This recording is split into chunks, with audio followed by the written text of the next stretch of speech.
Okay, now just have a look at this question. Now this question says, to what volume must 50 ml of 3.5 molar H2SO4 be diluted to make 2 molar solution? तो हमें पता है formula, dilution formula क्या होता है, M1V1 is equal to M2V2। कैसे आया है डाइल्यूशन फॉर्मूला, ये मैंने एक्सप्लेन कर रखा है एक अलग वीडियो में। अगर आपको सर्च करना है तो just search molarity in the channel, ठीक है, और आपको मिल जाएगा मोलारिटी की पूरी वीडियो के अंदर समझाया हुआ है कि डाइल्यूशन से कैसे ये फॉर्मूला आया। तो बहुत सिंपल है, मुझे वॉल्यूम V1 दे रखी है 50 ml, है ना, और मोलारिटी 1 दे रखी है 3.5 मोलर, मुझको मोलारिटी 2 भी दे रखी है 2 मोलर। बोल रहा है जी भाई वॉल्यूम 2 निकाल, है ना। कंडीशन ये है कि अगर आप वॉल्यूम को मिलीलीटर में ले रहे हो तो वॉल्यूम 2 भी मिलीलीटर में ही निकल के आएगी। चाहे तो आप वॉल्यूम 1 को लीटर में बदल लें, तो गिवन वॉल्यूम बाय 1000 कर लीजिए, तो यहाँ पे भी वो वॉल्यूम फिर लीटर में ही निकल कर आएगी। देखो, तो मोलारिटी 1 3.5, वॉल्यूम 1 50 ml है, मैं इसको 1000 से डिवाइड कर देती हूँ। मोलारिटी 2 2 है और ये V2 है। तो यहाँ से अगर हम सॉल्व कर दें तो ये इधर आपका 25 आ जाएगा। तो ये मेरे पास बन गया 3.5 into 25 divided by 1000 and this is equal to V2।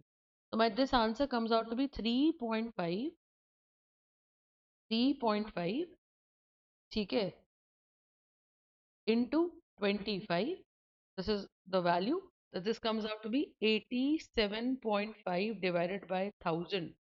तो ये वॉल्यूम आ गई। तो हम इसको बोलेंगे कि new volume is basically 87.5 millilitre, ठीक है। तो कहते हैं कितनी वॉल्यूम तक इसको डाइल्यूट करना चाहिए, तो हम कह रहे हैं 50 ml का सोल्यूशन तो है ही, इतना पानी डाल दो कि फाइनल वॉल्यूम 87.5 ml हो जाए।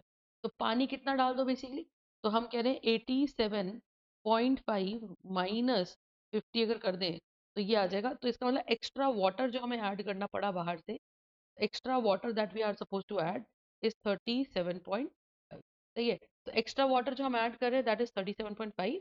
अदरवाइज अगर हम बात करें तो हम क्या बोलेंगे, अदरवाइज अगर हम बात करें तो क्या बोलेंगे, extra water should be 37.5 ml। Concept clear है, ठीक है। So this is going to be 37.5 ml, ठीक है जी। तो इस तरह से हम उसको सॉल्व करेंगे कि volume 1 molarity 1, molarity 2 volume. Is this part clear, सही बात है। तो ये मेरे पास पार्ट आ जाए। I hope the concept is clear, ठीक है जी। तो this is how this question of dilution has to be solved. लेकिन इसका आंसर फाइनली 87.5 ml ही है, और लीटर में निकाल रहे हैं तो ये बन जाएगा 0.0875 litre. This is going to be the volume. I hope the concept is clear everybody, right. Thank you so much guys. So we'll move on to the next video. This is question number 42 of RC Mukherjee exercise, right? Thank you.